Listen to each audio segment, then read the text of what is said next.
Il veille sur moi, Jésus sauveur, sur la croix. De par le sang de Jésus, je suis fort,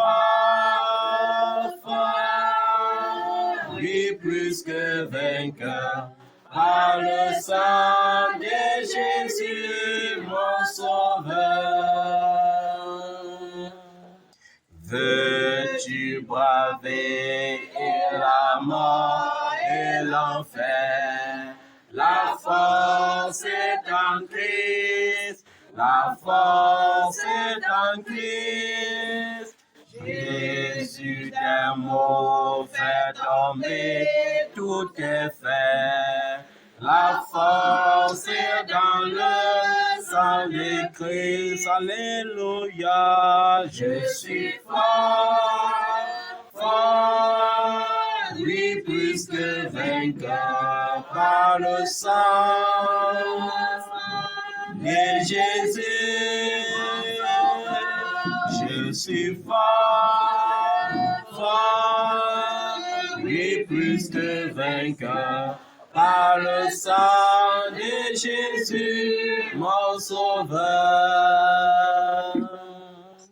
Veux-tu marcher toujours petit enfant? La force est en Christ, la force est en Christ. Pour te garder, Jésus est tout puissant. La force est dans le sang de Christ. Alléluia. Je suis fort, oui, plus que vainqueur par le sang de Jésus, mon sauveur. Je suis fort, oui, plus que vainqueur par le sang de Jésus, mon sauveur. Veux-tu du ciel t'approcher chaque jour? La force est en Christ, la force est en Christ. Avec Jésus, j'aimerai pour toujours. La force est dans le sang de Christ. Alléluia. Je suis fort, oui, plus que vainqueur par le sang de Jésus. Je suis fort, oui, plus que vainqueur par le sang de Jésus, mon sauveur. Continue mot 131. Miséricorde insondable, Dieu peut-il tout pardonner? Soudain si grand coupable, et mes péchés oubliés. Jésus, je viens. Jésus, je viens. Je viens à toi. Je viens à toi. Tel que je suis. Je viens à toi. Accepte-moi. Jésus, je viens. Je viens à toi. Je viens à toi. Tel que je suis, Seigneur. Moi. Longtemps j'ai loin de sa face, provoqué son saint courroux. Ferme mon cœur à sa grâce. Blesse l'océan devant toi. Jésus, je viens. Jésus, je viens. Je viens à toi. Je viens à toi. Tel que je suis. Je viens à toi. Oui, accepte-moi. Jésus, je viens. Je viens. Je viens à toi. Je viens à toi. Tel que je suis, Seigneur. Moi. Oh Jésus, à toi je cède. Je veux être libéré de tout péché qui m'obsède. Être à jamais délivré. Jésus, je viens. Jésus, je viens. Je viens. Je viens à toi. Je viens à toi. Tel que Je suis. je viens à toi. Et accepte-moi. Jésus, je viens. Je viens. Je viens à toi. Je viens à toi. Tel que je suis suis, Seigneur.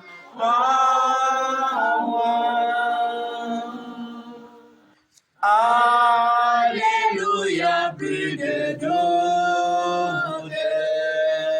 Mon fardeau m'est enlevé. Pour le ciel, je suis en route. Heureux pour l'éternité. Jésus, je viens. Jésus, je viens. Je viens. Je viens à toi. Je viens à toi. Tel que je suis. Tel que je suis. Je viens à toi. Et accepte-moi. Jésus, je viens. Je viens. Je viens à toi. Je viens à toi. Tel que je Si Seigneur, moi, me voici. Seigneur, me voici comme un enfant. Et me voici. Seigneur, me voici comme un enfant. Me voici. Me voici. Seigneur, me voici comme un enfant. Me voici. Seigneur, me voici comme un enfant. Me voici. Seigneur, me voici comme un enfant. Me voici. Seigneur, me voici comme un enfant. Oui, parce qu'il a dit dans sa parole, laissez venir vers moi les petits enfants, ne les empêchez pas, car le royaume des cieux appartient à ceux qui les ressemblent. Amen. Et il dit que les anges des petits enfants sont constamment dans la présence de Dieu. Ça veut dire le secret, c'est que si tu veux que ton ange soit constamment dans la présence de Dieu, comporte-toi comme un enfant. Un enfant, c'est l'humilité. Un enfant, c'est la soumission. Un enfant, c'est l'obéissance. Un enfant, c'est l'innocence. Un enfant est la caractéristique d'un amour parfait. Et nous savons que seul l'amour parfait entrera dans le royaume de Jésus-Christ. Seul l'amour parfait, l'amour sans hypocrisie, l'amour sans ironie, l'amour sans calcul, l'amour qui n'attend rien en retour, seul ce genre d'amour est capable d'entrer dans le royaume des cieux.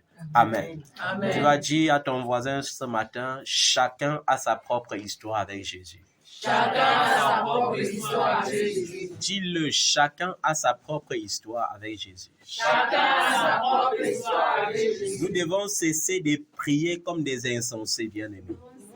Amen. Amen. Dis à ton voisin, tu vas cesser de prier comme un insensé. Tu vas cesser de prier comme un insensé. Amen. Amen. La seule personne à qui nous devons ressembler, c'est Jésus. Pourquoi nous devons ressembler à Jésus? Parce qu'il est Dieu. Amen. Amen. Les autres qui ont marché avant Jésus sont des hommes comme nous. C'est pour ça que dans le livre de Jacques, quand on fait référence au miracle, on dit Jacques était un homme de la même nature que toi et moi. Élie, le grand prophète, On dit qu'il était un homme de la même nature que toi et moi. Mais il a prié, il a demandé qu'il ne pleuve pas pendant 3 ans et 6 mois et Dieu l'a exaucé. Amen. Cela veut dire que tu as aussi ce pouvoir en toi. Tu peux demander à Dieu d'opérer un signe dans ta nation et Dieu le fait. Amen. Si tu as la foi. Amen. Mais cessez de prier comme des insensés. La prière des insensés, c'est quoi? C'est Seigneur, bénis-moi. Il manque seulement comme les gens vont dire à l'église. Seigneur, bénis-moi comme toi-même. Bénis-moi comme toi-même. Amen. Amen. Parce qu'ils ont tendance à vouloir toujours imiter les gens. Il y a les gens qui vont dire, Seigneur, bénis-moi comme Esther. Mais je vais te demander une chose. Es-tu aussi une reine comme Esther fut reine? Es-tu une reine capable d'être humble, même si tu es reine? Es-tu capable d'être humble au point d'accepter de jeûner pour sauver ton peuple comme elle l'avait fait? Voilà. Il y a les gens qui vont dire, bénis-moi comme Abraham. Peux-tu répondre à Dieu Amen sans discuter comme Abraham? Dieu a dit à Abraham, quitte ta famille, quitte les gens de ta maison, va dans le pays que je vais te montrer. Dans ce pays-là, je vais te bénir. Abraham n'a pas dit que Seigneur, toi qui? Il n'a pas dit Seigneur, attends d'abord, je ramasse ceci ou cela. Il n'a pas dit Seigneur, attends, je consulte ma famille. Il est parti. Est-ce que toi, tu peux faire ça? Toi qui demandes à Dieu de te bénir comme Abraham. Est-ce que tu peux supporter la bénédiction d'Abraham? Est-ce que tu peux supporter son endurance? Est-ce que tu peux te rendre à l'évidence que, en effet, Dieu te demandait dans un pays déjà occupé et ne pas bouder comme Abraham l'a fait? Parce que quand Dieu a dit à Abraham pas, il l'a envoyé à Canaan. Canaan était peuplé par les Canaaniens. Mais Abraham a continué à garder la foi, disant, si Dieu m'a envoyé ici, ça veut dire que ça, c'est mon pays. Est-ce que toi, tu es capable de faire cela? Toi qui dis, bénis-moi comme Abraham.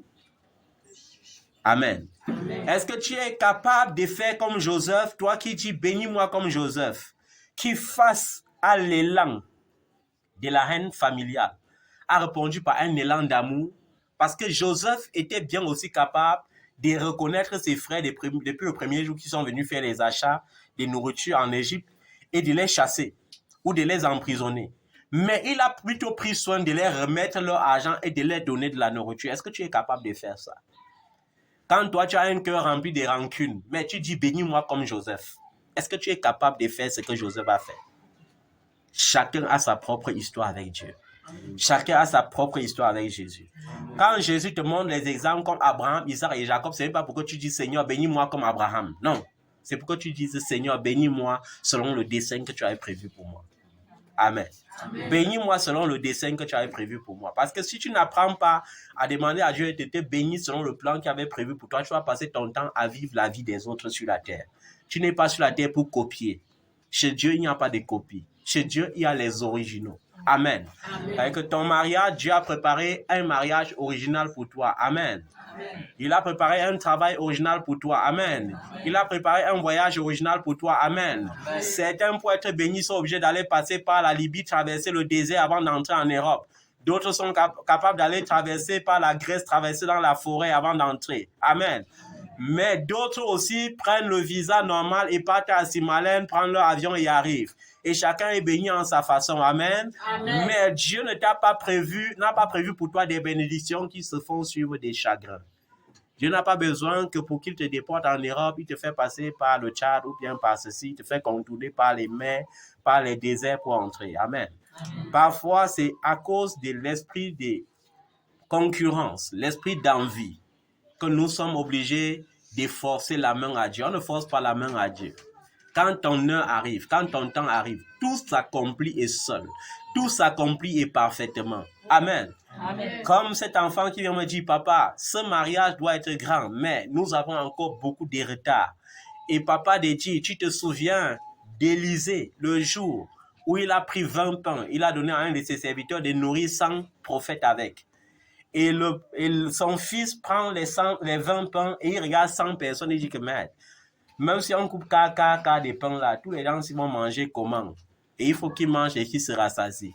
Et il pas dit à son père, mais mon Seigneur, comment pouvons-nous faire pour nourrir 100 personnes avec 20 pains? Il dit, va et donne-leur, car ainsi parle l'Éternel. Ils mangeront, ils se rassasieront et il y aura du reste. Amen. Et nous devons comprendre que cette prophétie veut dire que Dieu attend souvent le déclic. Le déclic pour que la parole s'accomplisse dans ta vie. Le déclic, c'est la bienveillance.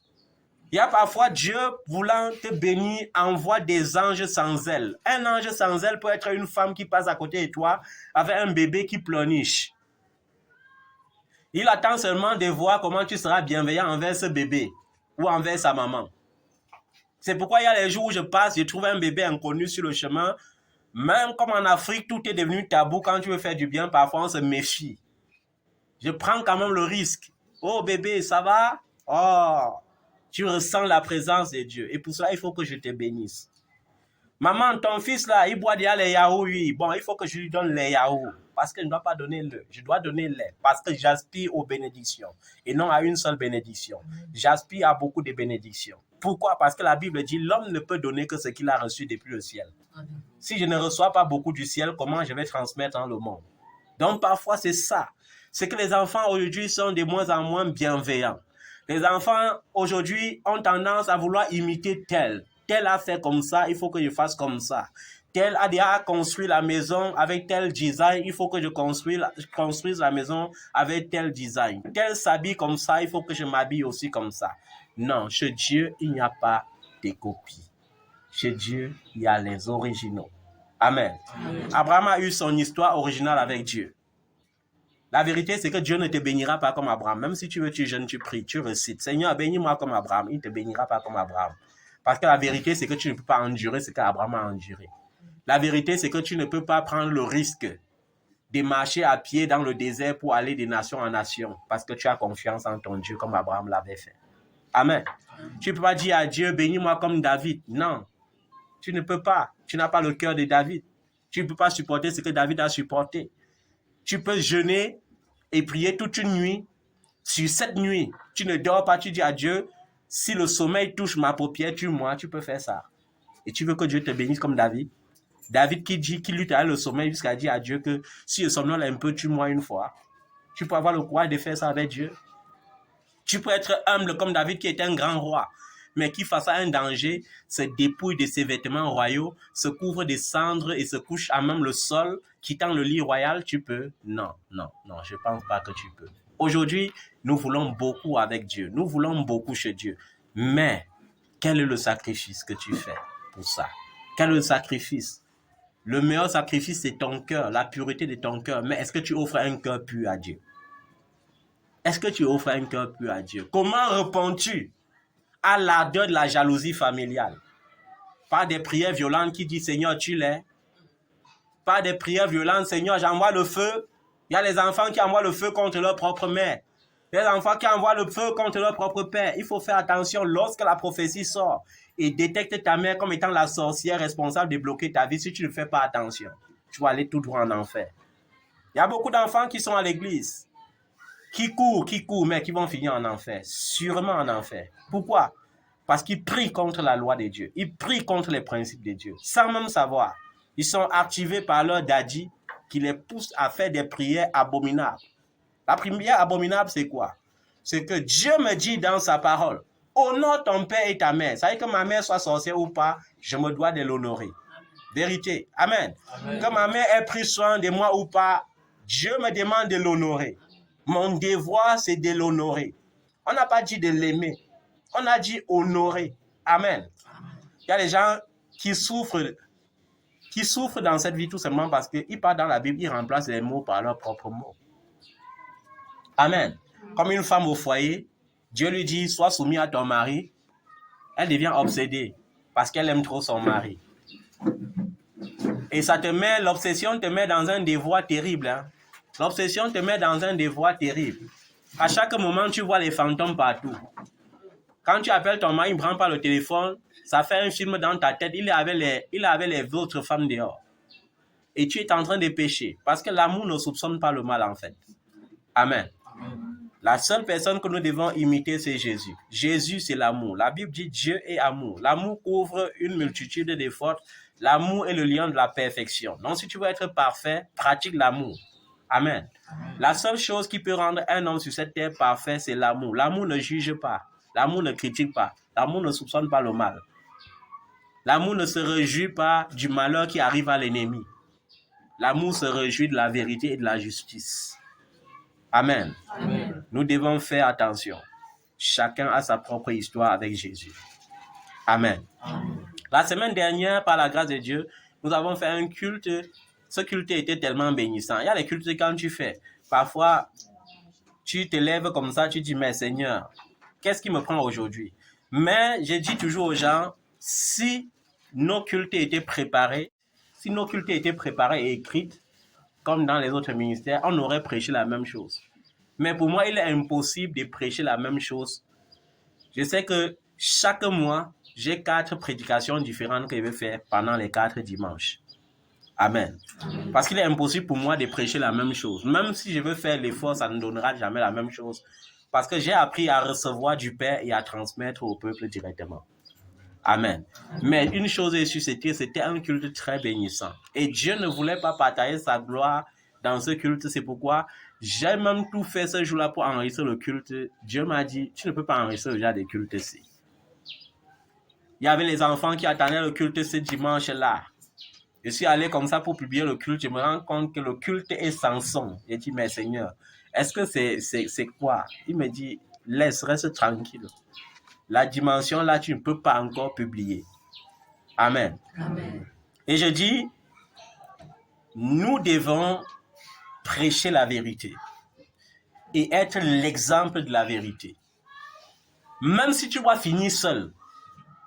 Quand Jésus a dit la vérité, la Bible dit, la foule qui suivait Jésus était constituée de 5000 hommes, sans compter les femmes et les enfants. Parce que dans les ministères que nous voyons dehors, le ministère de Jésus était peuplé de beaucoup de femmes. Amen. C'est-à-dire que les femmes étaient parfois 5 fois supérieures au nombre des hommes. C'est pour ça que lors de la multiplication des pains, on ne pouvait pas compter les femmes. On a pris soin de compter seulement les hommes. On ne pouvait pas compter les femmes et leurs enfants parce qu'elles étaient tellement nombreuses. Donc même si on se mettait à compter, même toute la journée, on ne pouvait pas terminer. Alors Jésus a dit, faites-les asseoir, et il a pris soin de compter seulement les hommes. Il y avait 5000 hommes. C'est pour ça qu'on dit, sans compter les femmes et les enfants. Amen. Amen.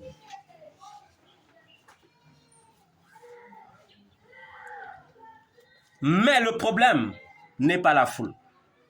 Le problème, c'est le message que tu prêches à la foule. Tant que Jésus prêchait le miracle et faisait les miracles, la foule augmentait. Mais le jour que Jésus a décidé de dire la vérité, il a dit, je suis le pain de vie. Pourquoi? Parce que l'anecdote, c'est quoi? C'est que Jésus a vécu ce que j'ai vécu dans les années 2014. Dans les années 2014, je n'avais pas un bureau fixe. Mon bureau fixe, c'était la montagne. Mon bureau fixe, c'était quoi? C'était la montagne. Et à la montagne de Vorbetti, c'est là-bas que je recevais les gens. Et qu'est-ce qui s'est passé? À un moment donné, on a vu que j'ai consacré deux fiançailles avec les Blancs. Maintenant, c'était du bouche à l'oreille. Le prophète qui donne les femmes, qui donne les maris blancs aux femmes. Et j'ai commencé à voir de toutes les couleurs des femmes à la montagne. Et c'était ça, ce que Jésus vivait ce temps-là. Il avait multiplié le pain et le poisson. Imaginez le goût de ce pain et de ce poisson-là. Le pain et le poisson surnaturel qu'on a fabriqué dans le spirituel et qu'on a rendu ça physique. Ça a un goût que tu ne peux pas imaginer. Moi-même, jusqu'à ce jour, j'espère toujours qu'un ange doit venir me donner un rayon de miel qui vient du surnaturel. Avec le gâteau, le genre qu'on avait donné à Élie. J'espère toujours qu'un jour, Jésus va me dire, viens à la plage, je vais venir, il va le trouver qu'il a brisé le poisson, le genre qu'il avait brisé après la résurrection pour donner à ses disciples, parce que j'imagine le goût de ça. Et quand les gens mangeaient, ils partaient, ils ne disaient pas, venez donner votre vie à Jésus, ils partaient dire, venez manger aussi le pain que le type là multiplie, parce que quand vous allez venir, il va voir qu'on est nombreux là, il sera obligé de nous nourrir comme d'habitude. Et comme Jésus avait fait la première multiplication des pains, il y a eu 12 paniers de restes. Il a fait une deuxième multiplication, il y a eu 7 paniers de restes. Les gens sont allés faire la publicité partout, dans tout Capernaum, dans tout Bethléem, dans toute la Judée, même dans la Syrie. Parce que même les Syriens venaient. On va aller seulement manger que le pain là. Mais curieusement, ils viennent, ils sont encore plus nombreux. Jésus dit, je suis le pain de vie. Si quelqu'un me mange, il n'aura plus faim. La vérité, c'est que pour que tu sois sauvé, tu dois manger mon corps, tu dois boire mon sang. Les gars, on dit que merde. Depuis que les souverains sacrificateurs ouvrent nos yeux au sujet du type, c'est que c'est un fou. On n'arrive pas à croire. Mais aujourd'hui, il a donné la preuve de sa folie. Et la Bible dit que quoi? Ils ont tous disparu. Ça veut dire que Jésus, en levant la tête comme ça, il a vu que toute la foule avait disparu. Il n'y avait que les 12 qu'il avait appelés au début de son ministère qui sont restés. Et jusque-là, Jésus a dit, et vous aussi, vous attendez quoi? Vous ne partez pas aussi? Parce que ça ne change pas. Celui qui ne mange pas ma chair, il ne boit mon sang ne peut être sauvé. C'est là où Simon Pierre a dit que non, mieux, comme je suis l'étonne du groupe, moi, je bavarde. Même si ça me dit ailleurs de moi, Satan, aujourd'hui, je vais dire quand même, Seigneur, à qui d'autre irons-nous? Tu as les paroles de la vie éternelle. Et Jésus dit, ce n'est pas par un esprit d'homme que tu parles, c'est une révélation. Amen. C'est une révélation. Mais parfois, aujourd'hui, les enfants sont privés de ce qu'on appelle l'indépendance spirituelle. Et c'est ce qui se passe aujourd'hui. Vous allez voir dans plusieurs ministères, moi-même je reçois, il y a les gens qui viennent comme ça, les petits voleurs, voleuses de grâce là, qui viennent, papa. Sournoisement, après, on prend les vidéos de leur père spirituel, on m'envoie. Je dis, mais ma fille, va évangéliser ceux qui n'ont pas Jésus, non? Moi, je dis à Jésus. Parce qu'on espère que comme le père n'a pas pu te convaincre, au moins par la fille, il y aura un pont pour t'atteindre. Mais la grâce que Dieu m'a donnée depuis que je sois né, depuis que j'ai connu que je suis serviteur de Dieu, c'est la grâce d'avoir l'indépendance spirituelle. Quand un homme n'a pas l'indépendance spirituelle, il est fini. Parce que toute ta vie, tu vas partir seulement là où les gens partent. Ou bien là où tu verras que les gens partent. C'est-à-dire qu'au lieu de suivre Jésus, tu vas suivre un homme. Et nous savons ce qui se passe ici dehors. La Bible dit, dans le livre des Apocalypses, que quand Jean a été ravi au ciel, tellement la gloire du ciel était immense, Jean a cru qu'au ciel, on se prosterne devant tout le monde. Dès qu'il a vu le premier ange qui est venu, la première réaction, c'était quoi? Il voulait seulement se coucher même au sol. L'ange a dit, non, ne fais pas ça. Nous sommes des compagnons, mon frère. Comment tu viens te prosterner devant moi? On se prosterne seulement devant l'agneau. Mais les hommes de Dieu vont vous enseigner qu'il faut vous coucher devant moi. En vous couchant, si vous vous couchez devant la gloire de Dieu, quelle gloire de Dieu? Vous êtes supérieur à l'ange qui avait dit à l'apôtre Jean de ne pas se prosterner devant lui. Vous êtes supérieur à Jean lui-même, l'apôtre de l'amour. Mais aujourd'hui, il y a les hommes de Dieu que pour entrer dans leur bureau, il faut se mettre à genoux et ramper comme les bébés avant d'accéder à sa présence. Dans sa présence, tu ne peux pas t'asseoir sur la chaise, il faut rester à genoux. Que faire alors les mamans qui ont le rhumatisme? Et ce qui me plaît, c'est que même les mamans qui ont le rhumatisme guérissent d'abord à l'instant T là, parce qu'il faut adorer l'homme de Dieu. Ce sont des cultes des démons. Et vous devez avoir l'intelligence surnaturelle pour sortir de ces genres de cultes. Amen. Amen. Honorer ton père spirituel ne veut pas dire adorer ton père spirituel. Est-ce qu'on se comprend bien? On a dit de nous honorer, on n'a pas demandé de nous adorer. C'est pourquoi maudit soit l'enfant qui fabriquera ma photo pour mettre sur sa montre comme sujet sujet d'adoration ou de vénération. Maudit soit l'enfant qui va fabriquer un jour ma photo pour mettre sur sa clé des voitures pour dire que ça va lui protéger des accidents. Le même jour, tu vas faire 10 accidents. Tu vas faire les accidents. C'est une erreur banale. Le culte de l'idolâtrie. Et nous devons être avertis de ça. Parce que de nos jours, on prêche tout, sauf l'enlèvement de l'Église. On est concentré sur le miracle des choses éphémères. Ce que Jésus a dit dans le livre de Matthieu, ne vous inquiétez pas de ça, sauf les païens, ce sont les païens qui recherchent ces choses. Le Seigneur te dit de ne pas te soucier de quoi tu seras vêtu demain, parce que ce sont les païens qui se soucient de cela. Amen. Il te demande de ne pas te soucier de la façon dont tu seras vêtu, de la façon dont tu vas te nourrir demain. Parce que ce sont les païens qui se soucient de cela. Amen. Ton Père qui est dans les cieux connaît tous tes besoins. Avant que tu ne dises, Seigneur, le célibat là devient chronique, lui, il sait qu'il t'a même déjà dit à l'avance. qu'il n'est pas bon pour toi d'être seul. Amen. Avant que tu ne dises que, oh Seigneur, toute ma famille m'a rejeté, les amis m'ont abandonné, il a dit, moi l'Éternel, ton Dieu, je ne t'abandonnerai jamais. Mais pourquoi alors se comporter comme des païens qui n'ont pas d'espérance? Nous avons notre espérance en ce Dieu qui nous comble en tout et en tous. Je vous le dis en vérité, je ne souffre pas. En vérité, je n'ai pas souffert et je ne souffre pas et je ne souffrirai jamais du manque d'affection que les hommes donnent. Pas parce que j'ai été trop comblé. Il est bien vrai, à un moment donné dans mon enfance, j'ai été trop comblé de l'amour de mes grands-parents. Je vous ai dit et je le dis encore, je n'ai pas connu l'amour des parents. Je n'ai pas connu l'affection des tantes et des oncles. Mais Jésus m'a comblé d'une affection au-delà de toute forme d'affection que les hommes peuvent donner. Amen. Amen. Tu n'as pas donc besoin de te soucier, de te torturer l'esprit. On ne m'aime pas, on ne t'aime pas, ça fait quoi? Dieu t'aime. Amen. Amen. Amen. Tu penses que quoi? L'amour qu'on donne à un homme sur cette terre ne peut pas être un amour vrai. Le plus souvent, c'est un amour basé sur un intérêt précis. Même dans le mariage, il y a certains hommes qui vont t'épouser seulement parce qu'ils te trouvent belle ou beau. Amen. Il y a certaines femmes qui vont t'aimer seulement parce que tu as les biens matériels. Il y a certains hommes qui vont aimer une femme seulement parce qu'elle a les biens matériels. J'aime la fille-ci, pourquoi? Il n'arrive pas à répondre parce qu'il sait qu'il aime aussi la fille-ci parce que la fille-ci lui offre beaucoup de cadeaux. Point barre. C'est pourquoi vous voyez, à un moment donné, l'amour finit. Est-ce que l'amour véritable finit dans un couple? Tous les couples où on dit aujourd'hui, papa, il n'arrive plus à l'aimer. Papa, je l'aimais, mais je ne l'aime plus. C'est parce que tu n'avais jamais aimé. Tu avais aimé quelque chose en lui.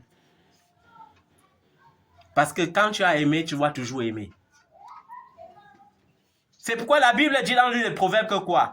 Que les amis des riches sont très nombreux. Et le pauvre perd même le seul ami qu'il avait. Parce que lorsque tu es pauvre, tu as un ami de la pauvreté aussi qui espère que peut-être un jour, ça va donner. Mais quand il attend 1 an, 2 ans, rien ne change, il que la race des maudits. Mieux, je m'en vais chercher mon ami qui est sorcier là. Parce que malgré sa sorcellerie, il peut quand même m'aider. Amen. Amen. C'est pour ça que vous voyez, les fautes les plus exposées sont les fautes des pauvres. Les fautes les plus exposées sont les fautes de qui? Des pauvres. Parce que quand tu es pauvre, tu es nu partout où tu passes. Tu es vêtu, mais tu es nu. Mais le riche couche même avec ses propres fils, c'est l'inceste, personne ne parle, c'est un riche. C'est une abomination, mais sa richesse le couvre. Ses amis augmentent toujours chaque jour parce qu'il a les biens matériels. Pourquoi? Parce que ce ne sont pas en réalité ses amis. Ce sont les amis de ses biens. Si les biens là finissent, l'amitié est finie également. Amen. Mais en Jésus, l'amour doit être sincère. On te dit l'amour doit être sans hypocrisie. L'amour doit être comment? Sans hypocrisie. Et il faut faire attention lorsque Dieu commence à te bénir. Quand Dieu commence à te bénir, aie le désir de voir tout le monde béni. Ça va perpétuer ta bénédiction.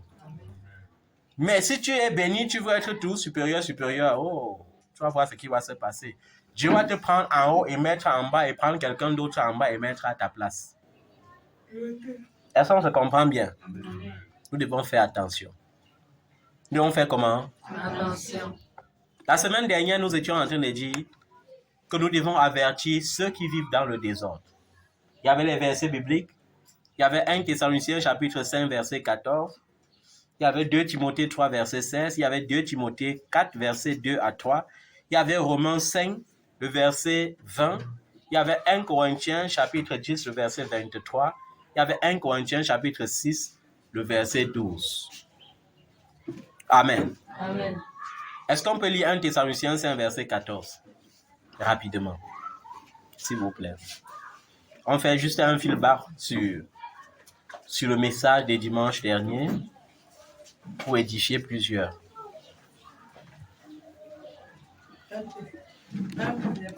1 Thessaloniciens chapitre 5, le verset 14. 1 Thessaloniciens 5, verset 14, le nom puissant de Jésus. Amen. Nous vous prions aussi, frères, avertissez ceux qui vivent dans... Nous vous prions, frères, avertissez ceux qui vivent dans le désordre. Amen. On va aller progressivement. On te demande d'avertir ceux qui vivent dans quoi? Dans le désordre. Et c'est le Seigneur te dit, toi, frère, qui est à l'église, avec le cœur rempli de rancune, tu chantes, on croit que les anges sont descendus là. Dieu t'avertit que la rancune là, il faut ôter ça de ton cœur. Sans cela, après avoir louangé devant les hommes, être admiré des hommes, tu vas finir en enfer. Il y a des gens qui se consolent en disant, Jésus est mort pour moi à la croix, c'est vrai. Jésus est mort pour toi. Jésus est mort pour toi à condition que tu suives ses traces. Amen. Jésus est mort pour toi à condition que tu fasses comment? Que tu suives ses traces. Je disais à un enfant de Dieu hier qui me disait, papa, n'est-ce pas, une fois en Christ, le passé est mort, il n'y a plus de réclamation, ceci, cela. Il dit, ok, il n'y a plus de réclamation pour celui qui participe à la mort de Jésus et à sa résurrection. Participer à sa mort veut dire participer à quoi? À ses souffrances. Est-ce qu'on se comprend bien? Maintenant, le diable veut te maintenir dans un mensonge pour que chaque jour tu souffres en te consolant. Jésus a payé le prix. Jésus a payé le prix, mais pourquoi tu souffres toujours? Si la souffrance persiste, c'est qu'il y a quelque chose qui ne va pas. Amen. Amen. Et je lui ai dit, ma fille, tu as raison. Il n'y a plus aucune condamnation, n'est-ce pas? Mais il faut que tu participes à la mort et à la résurrection de Jésus. Comme ça, quand le Seigneur va te faire asseoir dans les lieux célestes sur le trône avec lui, ta vie sera rose comme tu désires. Mais pour l'instant, si tu t'amuses, la bénédiction, c'est une option. On a vu Lazare, qui était l'ami de Jésus. Mais ça n'a pas empêché la maladie de venir le terrasser jusqu'à le tuer. Amen. Amen. On a vu Lazare, qui était l'ami d'Abraham. Ça n'a pas empêché qu'il meure étant pauvre et mendiant à l'extrême. On a vu un fils prophète de la lignée des fils prophètes du prophète majeur Élisée. Ça n'a pas empêché qu'il meure en laissant la veuve endettée et très endettée. Amen. C'est-à-dire que Dieu a dit à moi l'or et l'argent, mais l'or et l'argent n'appartiennent qu'à ceux qui ont compris le principe de l'argent. Amen. Amen. Dieu a dit, il n'est pas bon pour l'homme d'être seul. Mais si tu es né d'une famille où il y a les autels de célibat, tu oublies de renverser les autels de célibat parce que tu dis, Jésus est mort à la croix pour moi. Tu dois seulement mourir célibataire. C'est pour ça qu'il y a les célibataires nombreux dans l'église. Parce qu'ils croisent les mains, ils ont une foi paresseuse. La foi paresseuse, c'est Jésus est mort pour moi à la croix. Satan dit Amen. Moi-même, je sais, il m'a vaincu. Mais si tu n'es pas un violent, tu n'auras rien. Amen. Il faut sortir de l'ignorance. Et une manière de sortir de l'ignorance, c'est d'abord de sortir du désordre. Avertissez ceux qui vivent dans le désordre. Et on a dit à toi, frère, qui veut te marier, mais qui est dans les relations illicites, abandonne les relations illicites et Dieu va te bénir avec une épouse. On a dit à la sœur qui vit dans le concubinage, abandonne les relations illicites. Amen. Et Dieu va te bénir le mariage. Tu ne peux pas aspirer au mariage, tu es fiancé, mais tu as encore les maris à côté et tu espères être marié. Non, ça ne peut pas se faire. Le genre de bénédiction là, ce n'est pas Jésus qui donne. Amen. Amen. J'ai mon fiancé, oui. Il est près de moi, oui ou non. Même s'il est loin, je dois rester loyal.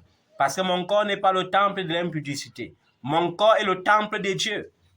Amen. Amen. Nous devons avertir tous ceux qui vivent dans le désordre, même les hommes de Dieu qui vivent dans le désordre, nous devons les avertir. Les hommes de Dieu qui passent le temps à dire, donne ceci et Dieu te donne cela.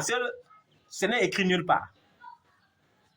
Vous avez reçu gratuitement, donné gratuitement, c'est ça qui est écrit. Amen. Amen. On ne refuse pas de s'aimer, on ne refuse pas de donner les offrandes, on ne refuse pas de donner les dîmes. Amen. Mais si leur évangile est centré sur seulement achète le mouchoir, si c'est le mouchoir qui va te donner le mariage, c'est la fausseté. Il est temps qu'ils abandonnent ce genre de désordre. Et je le dis en vérité, encore un peu de temps et ces genres d'évangiles seront complètement démodés. Ça sera démodé, ces genres d'évangiles, quand on vend les mouchoirs, on vend les bracelets, on vend les bagues, on vend les ceci, et on dit que c'est au nom du Saint-Esprit. Donc le Saint-Esprit me dit de venir à l'église te laver. Tu n'es pas ma femme, tu n'es pas ma fille. Et je viens te laver devant l'assemblée. Et c'est le Saint-Esprit qui m'a dit ça. C'est l'impudicité. C'est comme ça l'image de l'église de Corinthe. À Corinthe, il y avait ces genres d'abominations. À Corinthe, le pasteur sortait avec la femme de l'ancien sortait avec la femme du pasteur et l'église connaissait et l'église était tranquille. Mais Paul a dit que c'est une abomination. Et nous disons encore, c'est une abomination. Nous devons avertir les gens qui vivent dans le désordre. C'est de notre devoir d'avertir ceux qui vivent dans le désordre. Continue, fils. Consolez ceux qui sont abattus. Consolez ceux qui sont abattus. On n'a pas dit d'aller augmenter la douleur de ceux qui sont abattus. On a demandé de les consoler. Amen. Amen. On ne peut pas quand même te trouver dans l'échec et on te rappelle encore tes échecs. Un homme qui te critique pour un mal que tu as fait aujourd'hui, demain il te critique, après-demain il te critique, il n'est pas en train de te sauver, il est en train de te détruire. Amen. Amen. Ou bien tu pas confesser tes péchés, c'est un homme de Dieu, le lendemain tu entends ta confession sur YouTube. C'est un traître, c'est pas un homme de Dieu. C'est un délinquant spirituel qu'il faut redresser. Amen. Amen. Nous devons avertir ceux qui vivent dans le désordre.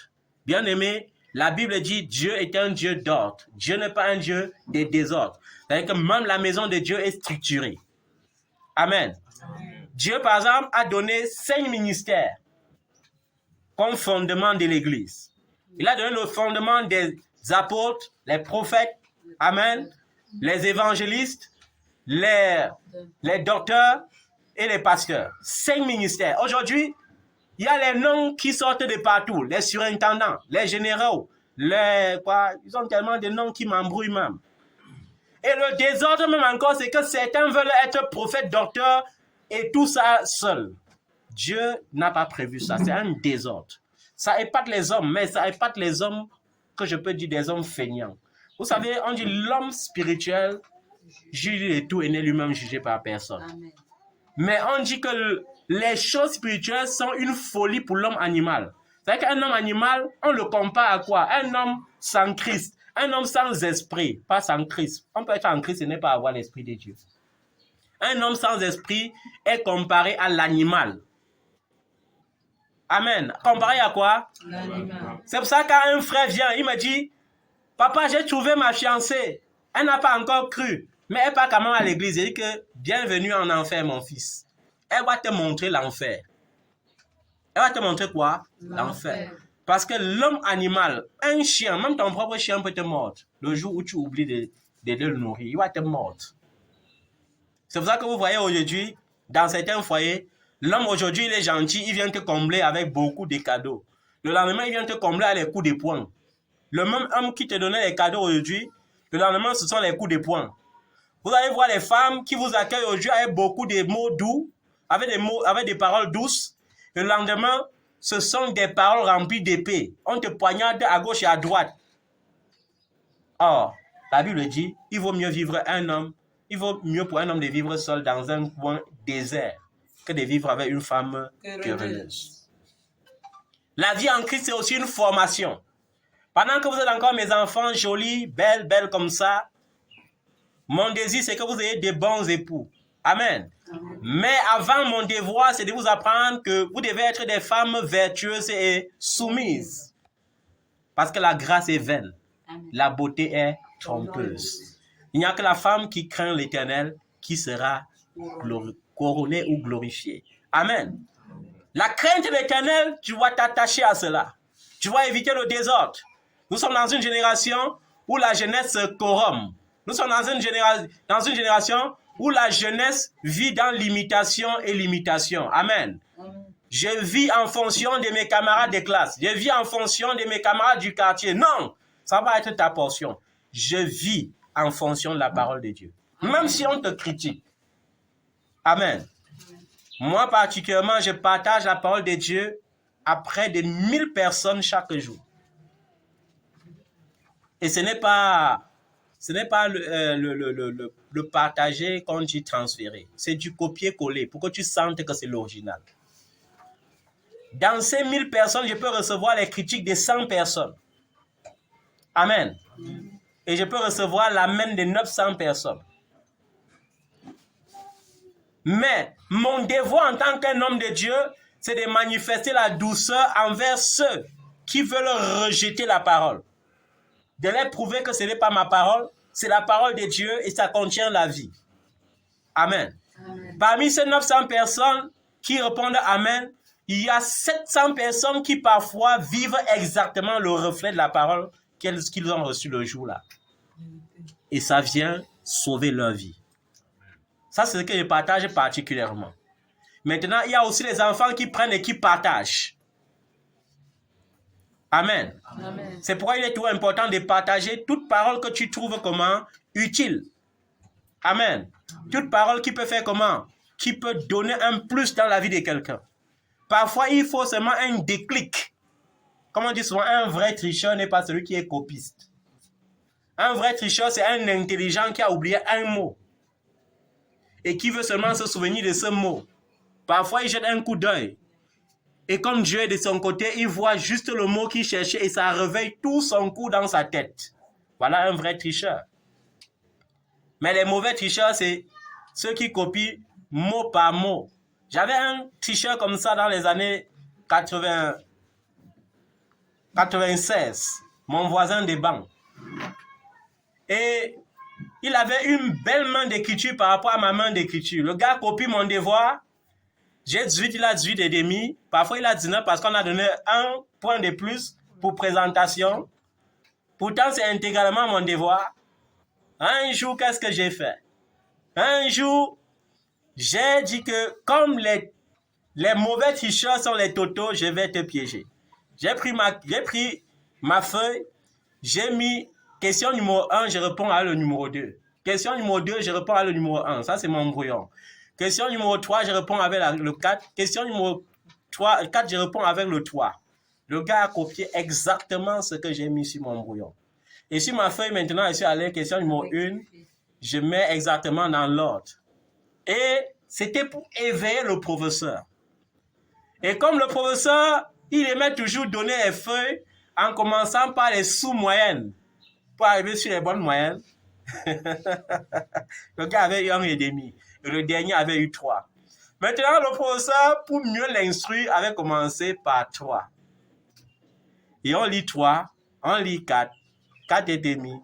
Quand on arrive sur 18,5, le gars dit que maître, ça veut dire que j'ai encore fait fort. J'ai encore copié le devoir du gars ici.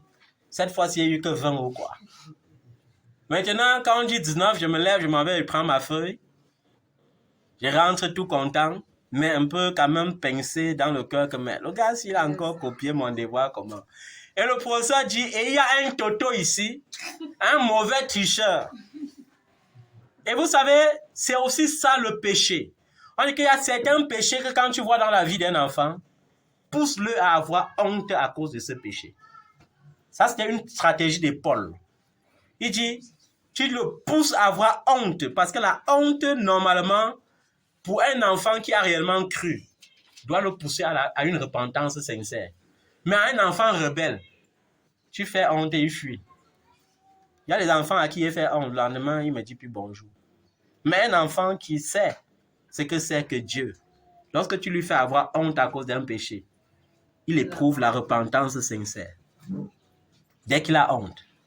Et je vous assure, cette honte avait poussé ce garçon à devenir l'un des meilleurs chercheurs. Aujourd'hui, je crois qu'il est professeur, par la grâce de Dieu. Il est professeur. Parce que ça l'a poussé à étudier. Il était paresseux. Mais le genre de honte que le professeur lui avait donné en l'appelant publiquement un toto, un mauvais copiste, un mauvais tricheur. Quand il a pris ses 1,5, il a commencé à pleurer à l'instant. Et les pleurs là, c'était pour lui une délivrance. Amen. Amen. Mais les enfants aujourd'hui, qui aiment toujours vivre dans le désordre, tu l'avertis, il devient pire. Tu avertis, c'est comme si tu avais dit, il devient encore plus pire. Parce qu'il n'éprouve pas une repentance sincère. Tu as besoin d'être sincère avec toi-même. Tu as besoin d'être sincère avec ton prochain. Tu as besoin d'être sincère avec ton Dieu. Il en va de ton salut. Il en va de ta bénédiction. Parce que le salut ne suffit pas. Si tu es sauvé, c'est vrai. Tu as cru en Dieu. Tu es rempli du Saint-Esprit. Tu es sauvé, c'est vrai. Mais si ta vie est misérable sur cette terre, dis-moi un peu, c'est quel genre de bonheur que tu auras réellement vécu. Quand tu es misérable, même prier te dépasse. Quand tu es misérable, même à un moment donné, même jeûner te dépasse. Quand tu es misérable, à un moment donné, tu as l'esprit de soupçon partout. Tu commences à voir ton voisin à l'église comme le sorcier qui vole ta bénédiction. Vrai ou faux? Partout où tu passes, tu commences à avoir l'esprit de sorcellerie. La souris passe à la maison, même la souris naturelle, tu envoies le feu. Le cafard, tu envoies le feu. Tout, parce que tu as été mal enseigné. Continue, fils. Supportez les faibles. Supportez les faibles. La Bible dit, vous qui êtes forts, on n'a pas dit dans le rapport physique. On parle ici du rapport spirituel. Apprenez à supporter les faiblesses de ceux qui ne sont pas. Et ne discutez pas les opinions. Amen. Amen. Tu dois apprendre à soutenir ton frère dans la prière, à soutenir ta soeur dans la méditation. Amen. Mais il y a des enfants ici que lorsqu'ils se rencontrent, ils ne parlent jamais de Jésus. Hein. Ils parlent des séries télévisées, ils parlent du football. Manchester a gagné aujourd'hui. C'est parce que papa est trop spirituel qu'il n'aime pas le football. C'est parce qu'il est trop spirituel. Il déteste le football parce qu'il est trop spirituel. Moi, c'est pas que je juge. Hein. Vous êtes dans le monde, mais vous n'êtes pas du monde. Point barre. Moi, je reconnais ce verset biblique. Je suis dans le monde, mais je ne suis pas du monde. Amen. Amen. Vous êtes dans le monde, mais vous n'êtes pas du monde. Ça veut dire que ma façon de me vêtir, je ne dois pas me vêtir selon la mode du monde. Non. Amen. Amen. Je ne dois pas me coiffer selon la mode. Oui, oui. Il y a les enfants aujourd'hui, de nos jours, qui t'a donné, que c'est Dieu qui t'a donné quoi? Que c'est Dieu qui t'a donné ça comme révélation. Quelle révélation? Pourquoi tu vends l'huile là? Pourquoi tu ne te oignes pas avec pour avoir tout l'argent que tu viens acheter chez toi avec? Pourquoi tu ne te oignes pas avec? Ce sont des braqueurs. Appelez braqueur et appelons l'homme de Dieu, homme de Dieu. Amen. Amen. Un homme de Dieu qui est un braqueur, moi, je ne l'appelle pas l'homme de Dieu. C'est un mercenaire. Amen. C'est un voleur spirituel. Moi, je ne peux pas appeler un bandit homme de Dieu. Maintenant, quand tu veux ouvrir tes yeux, il sort l'évangile à peur. Ne touchez pas à mes maison. Un noir, ce n'est pas un bandit. Amen. Amen. Un noir, ce n'est pas un mercenaire. Un noir, c'est celui qui sait que Dieu donne la vision et la provision. Dieu donne la vision et quoi? La provision. Pour avoir la provision, pour payer l'église, il n'y a pas besoin de venir vous tromper ici que Dieu m'a donné la révélation que bracelet ontionné. 500 000. C'est le commerce. Amen. Amen. Si Jésus voulait faire le commerce, il ne chassait pas les commerçants du temple. Amen. Quand Jésus a guéri, citez-moi un seul verset qui dit que, en dehors des 10 lépreux, que Jésus a dit, allez. Et Jésus n'a pas dit, venez me donner. Il a dit, allez selon la loi de Moïse, offrir au temple ce qu'un lépreux donne pour sa purification. Mais aujourd'hui, quand tu guéris seulement un sidéen, c'est la publicité mondiale. Je suis spécialiste en guérison des sida. Mais quand vous venez, vous allez d'abord s'aimer 5 millions. C'est écrit où? Nous devons avertir ceux qui vivent dans le désordre. Même les délinquants spirituels, là, on va les redresser. Amen. On va les redresser. Et quand ils écoutent ce genre d'évangile, ils disent à leurs enfants que n'écoutez plus jamais ce genre d'évangile.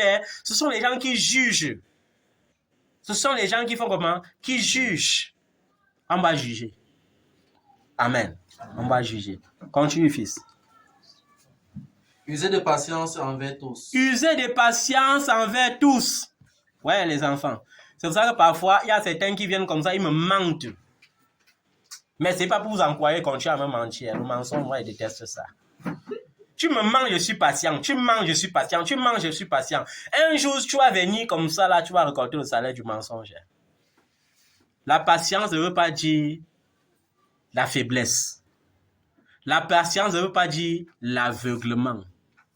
Amen. Amen. Les enfants, ils ne sont pas bénis parce qu'ils viennent comme ça, là. Il fait les vœux. Papa, tu sais, quand Dieu va me bénir, non, je vais. Mais toi-même, tu vois dans son cœur comment il est en train de dire que Seigneur, bénis-moi vite, je quitte. Oui, je quitte cet endroit. Seigneur, bénis-moi vite, je vais quitter. Comme j'étais allé chez une veuve qui avait les conflits avec un homme d'affaires. Et cet homme d'affaires lui devait 75 millions. Elle était déjà passée dans tous les grands ministères. On a prié, on a prophétisé, elle a même sémé encore. Les maigres 7 millions qu'elle a dans le compte, elle a même encore donné là-bas. Donc, elle est restée maintenant comme ça, là, même l'argent du carburant, mais dans la voiture, il n'y avait rien. Quand elle entend parler de moi, quand j'arrive chez elle, elle dit, papa, je suis une servante de Dieu fidèle. Et quand elle dit, je suis une servante de Dieu fidèle, l'Esprit de Dieu me dit, c'est une infidèle. Mais son statut de veuve la sauvait. Il faut intervenir. J'ai dit, et puis quand j'ai prié pour elle ce jour-là, j'étais en présence de l'un de vos frères. Le frère est surpris de me voir dire à quelqu'un que, ma fille, j'ai prié hein, et mon Dieu n'échoue jamais. Il y a l'onction de l'accélération qui est même arrivée. On va te donner ce que tu veux. Hein. Mais ce qui est sûr, c'est que ma fille, après ça, non. Tu vas me fuir. Ma fille, tu dois fuir. Elle dit, qui? Papa. Je sais qu'il y a des chrétiens ingrats ici dehors. Mais moi, je ne peux pas. J'ai dit, ma fille, ça sera comme je t'ai dit. 2 mois après, on a payé son argent. Maintenant, papa, excusez-moi, hein, je suis au Nigeria avec le ministère Les Femmes Pleureuses. Papa, excusez-moi, hein, aujourd'hui là, je suis plutôt en Italie maintenant. Vous voyez, son argent lui a servi maintenant à aller. Et 2 ans après, j'ai senti que l'argent a un peu diminué. Quand elle a dit, papa, il faut qu'il te rende visite. J'ai dit que, oh, ça y est que l'argent là a diminué, Seigneur. Il faut qu'on donne encore un peu. Donc, user de patience n'est pas une faiblesse. Parfois, nous, on connaît. Nous, on connaît vos ambitions. Nous, on sait que parfois, dans le cœur de certains, ils disent, je m'en fous même de ce ministère. Si ça veut même, ça meurt. Je veux même que mon miracle arrive vite. Amen. Amen. Mais nous, on fait notre devoir. Amen. C'est la patience. C'est quoi? C'est la patience. Ce n'est pas une faiblesse. L'amour, c'est aussi la patience. L'amour est le reflet de tout le fruit de l'esprit. Dans le fruit de l'esprit, il y a la patience. Amen. Amen. Usez de patience envers tous. Amen. Nous devons faire attention avec quoi? Le jeûne. Si tu jeûnes trop, tu vas détruire ton corps. Hein. Tu seras trop spirituel, mais avec un corps détruit. Nous sommes d'accord? Yes. Oui, il faut qu'on soit d'accord, hein. Pas qu'on avance seulement. Jésus a jeûné combien de fois pour remplir son ministère? Jésus a jeûné combien de fois? 40 jours, non? Voilà. Moi-même, s'il a même dérangé, il faut que je compte tous les jeûnes que j'ai fait jusqu'aujourd'hui là. Si ça dépasse 40 jours, je ne jeûne plus. Jésus n'a pas demandé d'être excellent dans le jeûne. Il a demandé d'être excellent dans les dons spirituels. Le jeûne, c'est un don spirituel. Mais les enfants aujourd'hui qui ont mal à l'estomac, c'est le jeûne qui multiplie. Il multiplie le jeûne. Après, ça commence à détériorer son corps. Tu auras beaucoup d'onction. Amen. Mais l'onction sans sagesse peut aussi tuer. Est-ce qu'on se comprend bien? L'onction sans sagesse peut faire comment? Peut tuer. Et je vous ai parlé de la servante de Dieu qui m'avait envoyé cette Bible depuis la France. Elle est morte du jeûne. Cause de la mort, jeûne. Elle voulait jeûner 40 jours. Le 30e jour, on l'a trouvée dans sa chambre, toute déshydratée. On l'a amenée à l'hôpital. Imaginez, chez le blanc, on n'a pas pu la sauver. Elle est morte. On l'a enterrée. Les gens qui, quand ils arrivent au ciel comme ça, Dieu les blâme. Dieu dit, mais ma fille, ne t'attendait pas encore, mais comme tu es venu vite, bon, ça va, assois-toi quand même là-bas. Parce que Dieu ne t'attendait pas. Mais ton excès de zèle te pousse à la mort. Amen. Timothée avait constamment mal à l'estomac parce qu'il jeûnait beaucoup. Amen. Timothée voulait l'excellence spirituelle. Il voulait imiter son père et au-delà de son père. Et je suis sûr que le jour que le gars voyait son père boire un peu de vin, il devenait triste. Il jeûnait pour son père que son père est possédé.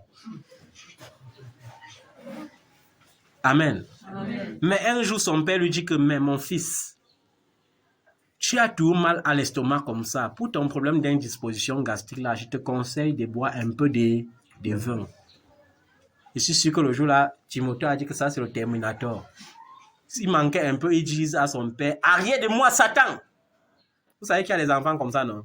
Que quand Dieu lui parle, il dit, Satan, tais-toi. Vous avez vu le jour que Pierre a eu une vision en extase. Il a vu les animaux impurs arriver. Il entend comment Dieu lui dit, tu et mange. La première fois, le gars a dit que, mec, c'est sûr que le diable, là, il veut ouvrir une porte grave. Il dit, jamais, je n'ai jamais rien mangé d'impur. C'est pas aujourd'hui que je vais commencer. Alors que Dieu était en train de l'annoncer comme ça, un message fort. Dieu était en train de lui dire comme ça que ce Paul-là qui a dit qu'il est l'apôtre des païens et que tu combats là, il faut savoir que c'est aussi le Dieu des païens. Et à titre d'exemple, Dieu t'envoie chez un païen aujourd'hui. Mais il ne pouvait pas comprendre facilement comme ça. Jusqu'à ce qu'il se retrouve chez Corneille.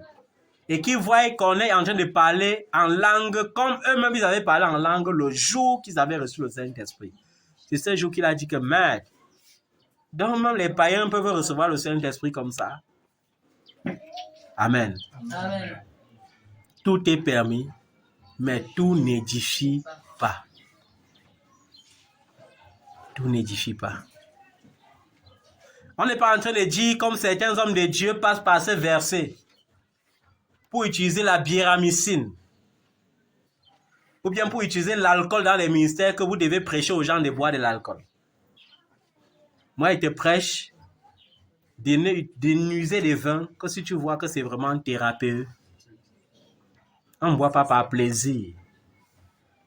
On boit le vin comme un apéritif. Mais les Noirs n'ont pas encore compris ça. Le Noir boit le surdose. Au lieu de prendre un demi-verre à l'entrée, un demi-verre ou bien un verre à l'entrée, un verre à la sortie, le gars boit une bouteille à l'entrée et 3 bouteilles à la sortie. Là, il est content. Amen.